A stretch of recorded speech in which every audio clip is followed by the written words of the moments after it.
Tarek Oubrou est mon invité. Il fait le pari fou de concilier ce qui apparemment semble inconciliable, l'islam et la France. Comment s'y prend-il? Tarek Oubrou, vous affirmez que la France aura ou a les musulmans qu'elle mérite. Qu'est-ce que ça veut dire? Parce que le musulman n'est pas déterminé par un code génétique coranique quelconque. Il est le produit également de son contexte. Il est gouverné par des lois éthologiques, biologiques, des lois sociétales, existentielles. Donc, il est le produit de sa réalité d'une certaine manière.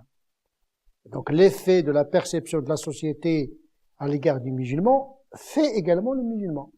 Parce qu'il y a une dialectique entre une identité, que je dirais une ipséité, le rapport avec soi-même, avec l'altérité, c'est-à-dire la relation à l'autre. Mais l'autre est déterminant dans mon identité. Donc effectivement, la France aura les musulmans qu'elle mérite parce que nous avons des institutions, il y a l'école, eh bien, il est le produit d'une politique, il est le produit d'une éducation, il est le produit d'une situation socio-économique, etc. Donc il y a le côté un peu existentiel qui fait du musulman. Mais les musulmans auront la France qu'ils méritent également. Parce que quand on braque, et on agresse d'une certaine manière symboliquement toute une culture, toute une histoire par une visibilité qui n'est pas expliquée, qui n'est pas en harmonie, en phase avec la culture en place, etc., eh bien, la France va se crisper sur elle-même. On le voit également à l'égard de l'interdiction des signes ostensibles, etc.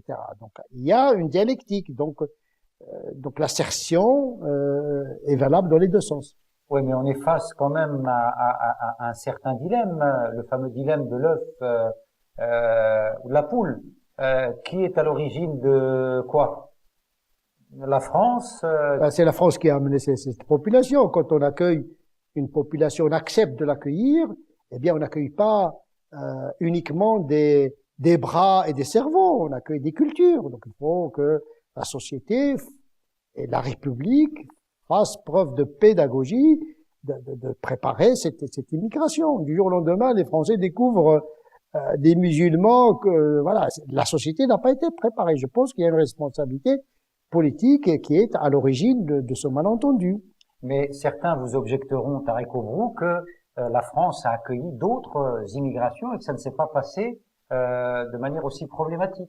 Pour plusieurs raisons. D'abord, on a accueilli des Polonais, des Portugais, des Espagnols, des Italiens, qui sont des Européens, et de tradition catholique. Donc ça ne pose pas de problème civilisationnel.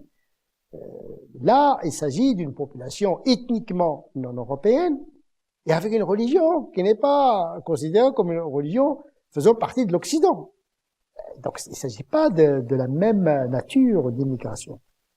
Donc, selon vous, les politiques n'ont pas assumé leurs responsabilités ou n'étaient pas préparés à pouvoir répondre à cette problématique qui est effectivement une immigration qui vient avec une culture, une histoire et surtout une religion qui n'est pas dans l'histoire de l'Europe et de la France. On n'a pas pris au sérieux l'installation de l'islam. Il y a un refoulement de cette présence parce qu'on pensait que les musulmans allaient rebrousser chemin, sauf qu'avec deuxième, troisième génération, on s'est rendu compte que cette installation est désormais irréversible. C'était peut-être un peu trop tard d'une certaine manière. Parce qu'il y avait toute une politique, par exemple, d'enseignement de la langue arabe pour préparer la deuxième génération de retourner dans les pays d'origine. Mais c'était une mauvaise politique parce qu'on n'a pas vu l'histoire venir. Donc c'est une situation doublement inattendue. Inattendue par rapport à la politique de l'époque, mais inattendue également pour les musulmans. Les musulmans ne sont pas venus ici pour construire des mosquées, mais pour travailler. Sauf que l'histoire nous a rattrapés tous. Et donc, comment remédier à cette situation qui a duré longtemps? Maintenant, il faut revoir le système éducatif, le système sécuritaire, le système de formation des imams. Donc voilà, il faut préparer justement cette cette situation, avec le développement du terrorisme, là, on est passé vraiment à un degré très poussé de menace. C'est pas uniquement la culture qui est menacée, mais il y a une menace même physique. Et effectivement, là, on a atteint un niveau très inquiétant. Donc là, le politique et les religieux, les responsables musulmans doivent prendre au sérieux la situation.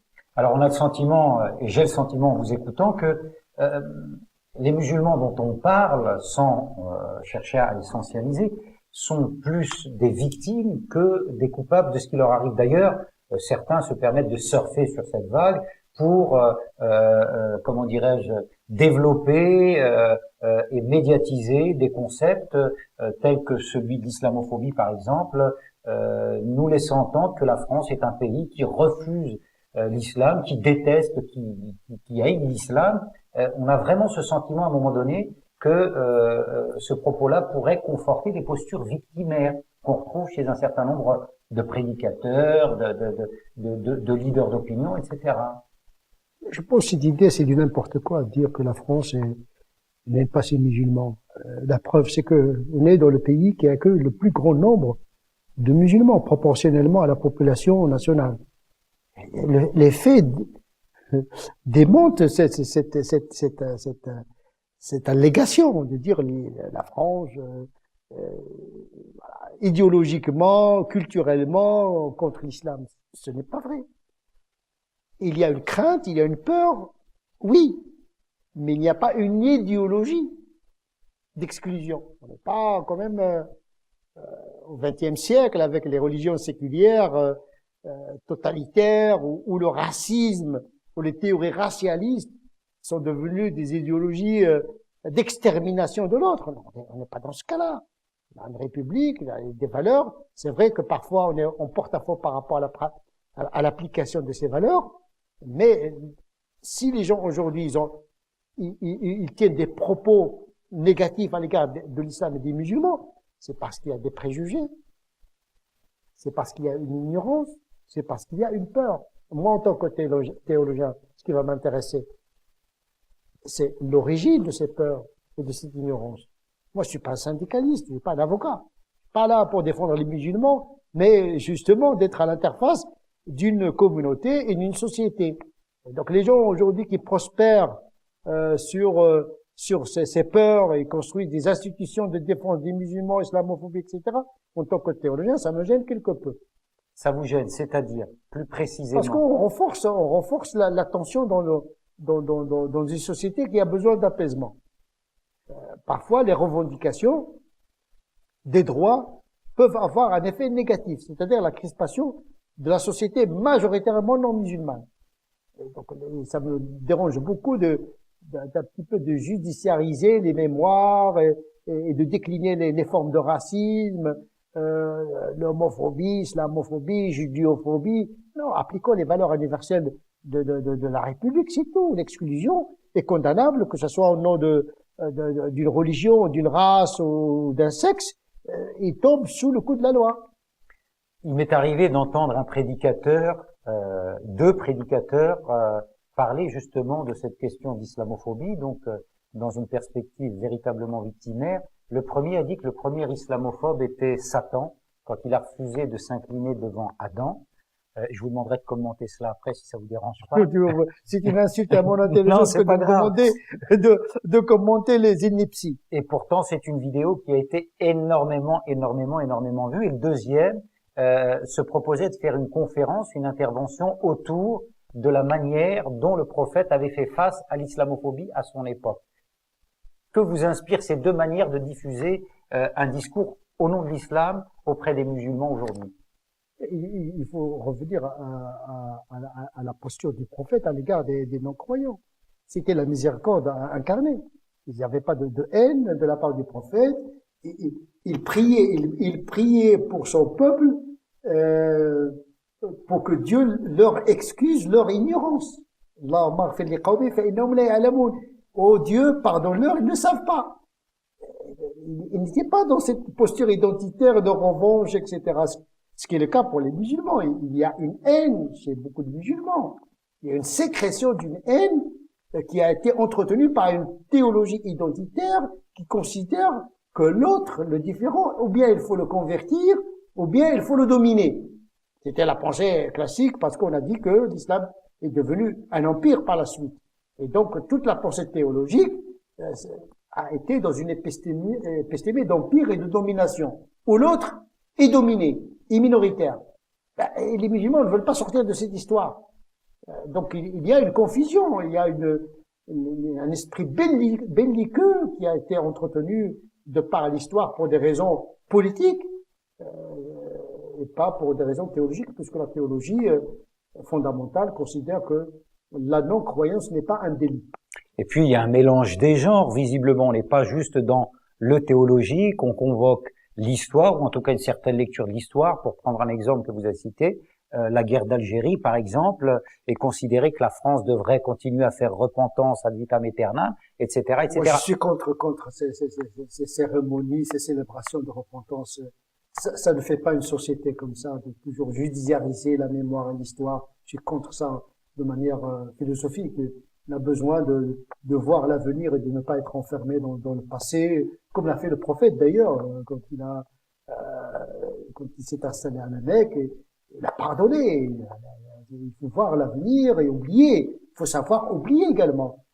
Pas uniquement entretenir la mémoire, l'histoire, oui, mais pas une mémoire qui handicape le vivre ensemble. Alors ici, vous diriez que les responsabilités sont partagées sur le tableau de la hiérarchie des responsabilités par rapport à cette situation qui fait que des musulmans ont du mal à se sentir musulmans en France et donc à avoir la France qu'ils méritent, et réciproquement. Vous metteriez quel type de classement? Je commence toujours par moi-même. Je suis le premier responsable. Le Coran m'a enseigné que quand il y a un problème, il faut chercher la responsabilité en premier lieu chez le musulman et chez les musulmans. Il faut assumer sa part de responsabilité. Charité bien ordonnée commence par soi-même. Il faut commencer par soi-même. Le reste, c'est Dieu qui va s'en occuper. Je ne vais pas m'occuper des aberrations des autres alors que moi-même, je suis dans l'aberration. L'islam, c'est pas un système révolutionnaire. Les révolutionnaires, ils veulent changer tout, sauf eux-mêmes. Dieu ne changera pas l'état d'un peuple, d'une communauté, tant que celle-ci n'a pas changé ce qu'il y a en elle-même. Donc le commencement, le changement, eh bien, il commence par soi-même. Donc il faut que les musulmans commencent par eux-mêmes. Et de ce point de vue-là, vous êtes pessimiste ou optimiste? Je suis d'un optimisme énergique, agissant, ou alors je suis pessimiste de raison, optimiste de volonté. En tout cas, il n'y a pas de défaitisme. Il faut faire le constat lucide pour pouvoir mieux agir. On n'est pas dans la psychologie. La psychologie du pessimisme, de l'optimisme peut véritablement inhiber ou exciter. Il faut avoir toujours la lucidité. Je suis dans mon rôle en tant que théologien, en tant qu'imam. Je ne dois pas perdre de vue mes racines, mes convictions théologiques, mystiques, morales. Je ne dois pas entrer dans une autre logique qui ne doit pas être la mienne. La religion, c'est l'apaisement, la réconciliation, la sagesse, dans la mesure du possible. Sachant qu'on reste quand même des êtres humains, travaillés par les tripes, par les émotions. Mais il faut faire le djihad majeur, le djihad intérieur moral pour vraiment se faire violence afin de garantir un certain ordre mental. Il faut pas succomber à la tentation. Il faut toujours être décalé. Le propre du religieux, c'est d'être en décalage par rapport au présent pour mieux agir. Si l'imam devient comme un politicien lambda, comme un président d'association, comme un idéologue, eh bien, il a failli à sa fonction. Tarek Obrou est mon invité. Pessimiste de raison, optimiste de volonté, ou dans l'action, il œuvre depuis des années à l'adaptation de l'islam, sa religion, dans une France désormais devenue son pays. Qu'en est-il? Qu'adviendra-t-il de cela? C'est à suivre.